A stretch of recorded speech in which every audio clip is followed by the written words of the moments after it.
बिस्मिल्लाहिर्रहमानिर्रहीम। लाखों करोड़ों दुरूदो सलाम नबी पाक सल्लल्लाहु अलैहि वसल्लम पर और उनकी आल पर। मैं हूँ कुलसूम हाशमी और आप हैं मेरी यूट्यूब फैमिली का हिस्सा।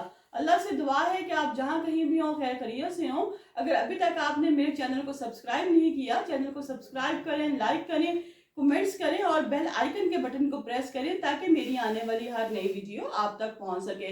सरगोदा की एक लड़की ने इटली की पुलिस स्टेशन में फोन कर दिया और मदद मांगी कि मुझे और मेरे बच्चों को मेरा शौहर मार देना चाहता है, मैं बहुत बुरी हालत में हूँ, खुदा के लिए मेरी मदद की जाए। वहां की पुलिस ने कहा कि आप व्हाट्सएप पर अपनी तस्वीरें भेजें, हम व्हाट्सएप से अंदाजा लगाएंगे कि आपकी हालत क्या है। जब उस लड़की ने व्हाट्सएप पे अपनी तस्वीरें इटली की पुलिस को भेजी तो वहां के सफारत खाने में दौड़े लग गई। सरगोदा में रहने वाली लड़की को ना सिर्फ इटली बुला लिया गया बल्कि उसके तमाम अखराजात, सहूलियात, मेडिकल रहाइश सबका बंदोबस्त कर दिया। क्यों ऐसा हुआ, क्यों सरगोदा में रहने वाली जो लड़की है उसको इटली बुला लिया गया, इसके पीछे क्या वाकयात थे, क्या हालात थे, इसके बारे में मैं अपने इस ब्लॉग में आपके साथ डिटेल से शेयर करूंगी। लिहाजा शुरू से लेके आखिर तक आपने इस ब्लॉग में मेरे साथ रहना है। चंद दिन पहले इटली का इलाका रिजियो पुलिस स्टेशन में कॉल जाती है पाकिस्तान से, मैं सरगोदा से हूँ और मैं जो हूँ वो इस वक्त बहुत परेशान हूँ, खुदा के लिए आप लोग मेरी मदद करें, मुझे और मेरे शौहर, मेरे बच्चों को मेरा शौहर मार देना चाहता है। ये जो स्टोरी है ये वहाँ के बीबीसी ने भी बहुत ज्यादा शेयर की और बताया कि किस तरह पाकिस्तान से लड़की ने कॉल की और इटालियन पुलिस ने उस औरत को महफूज किया। उसने कहा कि मुझे और मेरे बच्चों को मेरा शौहर मार देना चाहता है। उन्होंने कहा कि वजह क्या। उसने कहा कि आज से तकरीबन कुछ साल पहले मेरी शादी हुई थी। उस वक्त शादी हुई जब मैं 18 साल की थी। मेरी शादी हुई और शादी के बाद जो है दूसरे ही दिन वलीमा नहीं था, तीसरे दिन वलीमा था।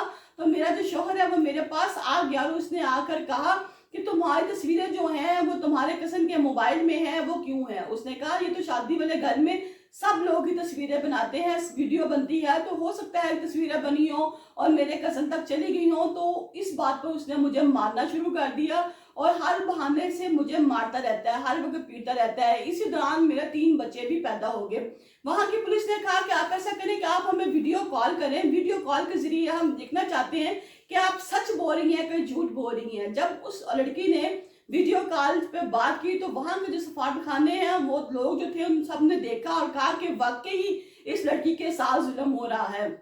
उसने कहा कि मेरा शौहर जो था वो इटली का रहने वाला था, वो मुझे भी अपने साथ इटली ले गया। जब मैं इटली पे गई तो वहां पर मेरे पेपर बन गए, मेरे 3 बच्चे भी वहां पर पैदा हुए, वहीं पे स्कूल जाते थे। लेकिन जब अब हम वापस आए हैं तो मेरे शौहर ने मुझसे पासपोर्ट ले लिया, मेरा भी और मेरे बच्चों का भी, और कहा कि अब तुम में से कोई भी इटली नहीं जाएगा, तुम लोग यहीं पे रहोगे और यहीं पे तुम लोगों का गुजर बसर होगा, मैं तुम लोगों को अपने साथ नहीं लेके जाऊंगा। लेकिन इसके बावजूद वो मुझे रोज मारता पीटता है, हर बात पे मारता है। और जब मैं अपने वालिदैन से शिकायत करती हूँ कि मेरा हस्बैंड मुझे मारता है तो मेरे वालिदैन भी मेरी बात नहीं सुनते। लिहाजा खुदा के लिए मैं इटली की ही सिटीजन हूँ, इटली की ही शहरी हूँ और मुझे बचा लिया जाए, पाकिस्तान में मेरा बहुत बुरा हाल है। इटली की पुलिस कहती है कि ठीक है, आपने जो बात बताई है, जो कुछ देखा है, इसके बाद हम कुछ करते हैं आपके बारे में। इटली से वहां के ही एम्बेसी वाले लोग और कम्युनिटी सेंटर वाले लोग जब सरगोदा में आते हैं उस लड़की से मिलने के लिए तो उन लोगों को वहां मिलने नहीं दिया जाता। और जो लड़की के वालिदैन हैं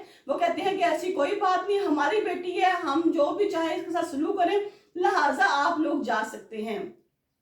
जब लड़की ने देखा नाज़रीन कि मेरे माँ बाप भी मेरी बात नहीं सुन रहे और मेरा हस्बैंड भी है वो मेरा साथ देने को तैयार नहीं, तो उसने अपने 3 बच्चों को लिया। 3 बच्चों को लेने के बाद वो इस्लामाबाद में इटालियन एम्बेसी में चले गई और वहां जाके सारी बातें बता दी और कहा कि किस तरह मेरा हस्बैंड जो है मुझे मारता है, मेरे वालिदैन मेरा साथ नहीं देते और जो मेरे बच्चे हैं ये जो पाकिस्तान में हैं इन पर भी बहुत जुल्म हो रहा है, हम वहाँ के शहरी हैं, इटली के शहरी हैं, हमें तहफ़्फ़ुज़ दिया जाए। क्योंकि आज से कुछ साल पहले जब वो यहाँ पाकिस्तान में वापस आई थी तो उसके जितने भी डॉक्यूमेंट्स थे, जो कुछ भी था, उसके शौहर ने ले लिया। इसके साथ साथ उस लड़की ने क्या किया कि इसके जो बच्चे वहां जिन टीचर्स के पास पढ़ते थे इटली में, इन्होंने उनको सबको ईमेल की और कहा कि हम पाकिस्तान में मुश्किल में हैं, आप लोग हमारी मदद करें। वहाँ के टीचर्स ने, वहाँ की पुलिस ने, एम्बेसी वालों ने, कम्युनिटी सेंटर वालों ने, सब ने मिलकर इस बीबी के लिए आवाज खड़ी करनी शुरू कर दी। तो पाकिस्तान में, इस्लामाबाद में मौजूद इटली के दफातर जो है, एम्बेसी जो है, वहां पे उस लड़की ने जब जाके अपनी तमाम स्टोरी बताई तो वहां के एम्बेसी के एक सफीर ने इस औरत को रेंट पर घर लेके दिया और कहा कि आप यहाँ पे रुकेंगी, अब आप वापस अपने शोहर और वालिदैन के पास नहीं जाएंगी, हम अर्जेंट बेसिस पे आपके बच्चों को जितना भी अखराजात हैं वो बर्दाश्त करेंगे, वीजा दोबारा बनाएंगे, पासपोर्ट बनाएंगे, आप सारी फैमिली को हम बाहर शिफ्ट कर देंगे। अब उस लड़की को तमाम डॉक्यूमेंट्स के बाद उस लड़की को इटली में भेज दिया गया। उसका जो शोहर है वो भी वहां उसके पीछे गया, लेकिन उस पर पाबंदी थी कि वो अपने बच्चों से, अपनी बीवी से नहीं मिल सकता, क्योंकि इसके बच्चों को, बीवी को इससे जान का खतरा था। लिहाजा मेसी ने कहा कि इसको दूर रखा जाए अपनी बीवी और बच्चों के साथ। उसकी बीवी चूंकि इतनी पढ़ी लिखी नहीं थी, लेकिन वो अच्छी पेंटिंग करती थी, अच्छी पेंटिंग करने की वजह से अपने अखराजात खुद बर्दाश्त करती थी, जो कि इसके शोहर को मंजूर नहीं था। वो कहता कि ये इंडिपेंडेंट है, मुझसे खर्चा नहीं मांगती, अपने खर्चे खुद करती है, लिहाजा मैं इसके तमाम तर काम बंद कर देता हूं ताकि ये मेरी मोहताज रहे। अभी भी ये जो केस है वो इटली की पुलिस में चल रहा है, वहां की अदालतों में चल रहा है। अभी भी जो भी फैसला आएगा उसके बारे में मैं आपको ब्रीफ करूंगी कि उसके हस्बैंड को क्या सजा दी गई, उस लड़की के बारे में क्या बताया गया, वो क्या वजूहात थी कि इस लड़की ने रो रो कर इटली फोन किया और वहां ये लड़की जब इस्लामाबाद गई तो इस्लामाबाद से इस लड़की को वहां पर भिजवाया गया। इसके बारे में मैं अपने अगले ब्लॉग में आपके साथ जरूर शेयर करूंगी, लेकिन यहाँ मैं बताते चलो नाज़रीन कि पाकिस्तान में अमूमन ऐसा होता है कि आप किसी को भी मार ले, कुछ भी कर ले, तो यहाँ पे या तो पुलिस वाले रिश्वत खा के या महकमे वाले या कोई भी आपका जो केस है वो रफू चक्कर कर देते हैं। आप कहते हैं जी आप घर चले जाए, आप पे कोई। लेकिन इटली और बाहर के मुल्क के कवानीन ऐसे हैं कि ये अपने शहरी को कहीं पर भी अकेला नहीं छोड़ते।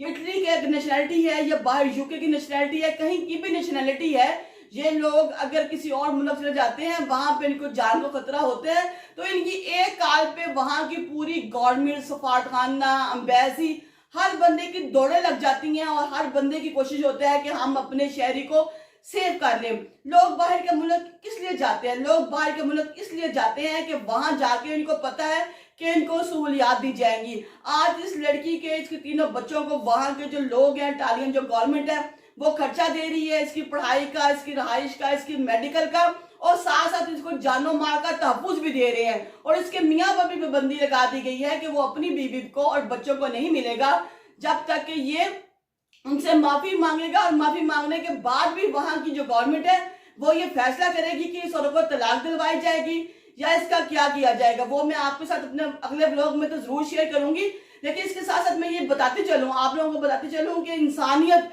कभी भी इंसान की खत्म नहीं होनी चाहिए, चाहे वो किसी भी मुल्क का बशिंदा हो, कहीं का भी रहने वाला हो। जब तक आप नेक काम करते हैं, आप में इंसानियत है, तो आपको माना जाएगा, क्योंकि अल्लाह ने कहा है कि मैं हुकूकुल अल्लाह तो माफ कर सकता हूँ, हुकूकुल इबाद कभी माफ नहीं करूंगा। यहाँ पर बात हुकूकुल इबाद की हो रही है कि बंदे के बंदे पर जो हुकूक है उसकी माफी जब तक बंदा नहीं देगा, अल्लाह ताला भी नहीं दे सकता। अल्लाह ताला हम सबका हामी और नासिर हो।